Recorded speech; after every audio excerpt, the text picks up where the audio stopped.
Kannur Thalap max ആശുപത്രിയിൽ കവർച്ച. മുഖംമൂടി ധരിച്ചെത്തിയ മോഷ്ടാവ് 50,000 രൂപ കവർന്നു. കണ്ണൂർ ടൗൺ പോലീസ് അന്വേഷണം തുടങ്ങി. മോഷണത്തിന്റെ CCTV ദൃശ്യങ്ങൾ പുറത്തുവന്നു. ദൃശ്യങ്ങളിലേക്ക് ആദ്യം.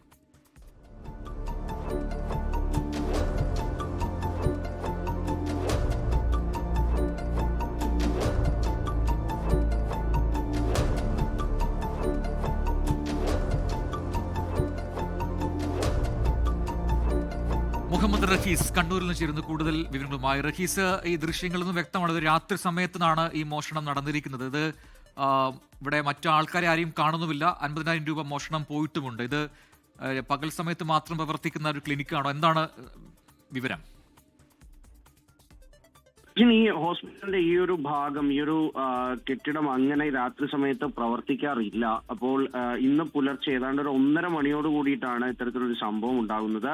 ആദ്യം മുതൽ ഉള്ള ദൃശ്യങ്ങൾ, അതായത് ഈ മോഷ്ടാവ് തൊട്ടടുത്തുള്ള പണി നടന്നുകൊണ്ടിരിക്കുന്ന കെട്ടിടത്തിൽ നിന്ന് ഇങ്ങോട്ട് കടന്നു വന്ന് മുകളിലത്തെ നിലയിലേക്ക് കയറി പിന്നീട് അവിടെ നിന്ന് താഴേക്ക് ഇറങ്ങിയാണ് ഈ പണം സൂക്ഷിക്കുന്ന ആ ഒരു സ്ഥലത്തേക്ക് വന്നത്. അതൊരു കൗണ്ടറാണ്. ആ കൗണ്ടറിന്റെ ഒരു ഡ്രോയിലായിരുന്നു പൈസ ഉണ്ടായിരുന്നത്. ഈ 1,50,000 രൂപ അവിടെ നിന്നാണ് കവർന്നത്. ഇയാളുടെ കയ്യിൽ ഒരു ടോർച്ചും ഒപ്പം തന്നെ ഒരു കത്തിയുമാണ് ഉണ്ടായത്. ഈ കത്തി ഉപയോഗിച്ചാണ് ഇയാൾ ഈ ഡ്രോയർ തുറക്കുന്നത്. ഡ്രോയർ ആദ്യം 1-2 ഡ്രോയറുകൾ തുറന്നു നോക്കുന്നു. അതിൽ പണം ഉണ്ടായിരുന്നില്ല.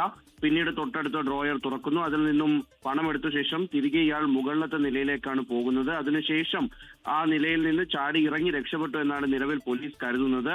എന്തായാലും ഈ CCTV പറ്റിയിട്ടൊന്നും വലിയ ധാരണയില്ലാത്ത ഒരാൾ തന്നെയാണ് മോഷണം നടത്തിയതെന്ന് പ്രാഥമികമായി തന്നെ മനസ്സിലാകും. കാരണം CCTV ഉള്ളതിന്റെ മുന്നിൽ വെച്ചിട്ടാണ് അയാൾ നടന്നു വരുന്നതും ഈ കൗണ്ടറിന് മുന്നിലെ CCTV ഒന്നും ശ്രദ്ധിക്കുന്നതുമില്ല. അപ്പോൾ കണ്ണൂർ ടൗൺ പോലീസ് എന്തായാലും അന്വേഷണം ആരംഭിച്ചിട്ടുണ്ട്.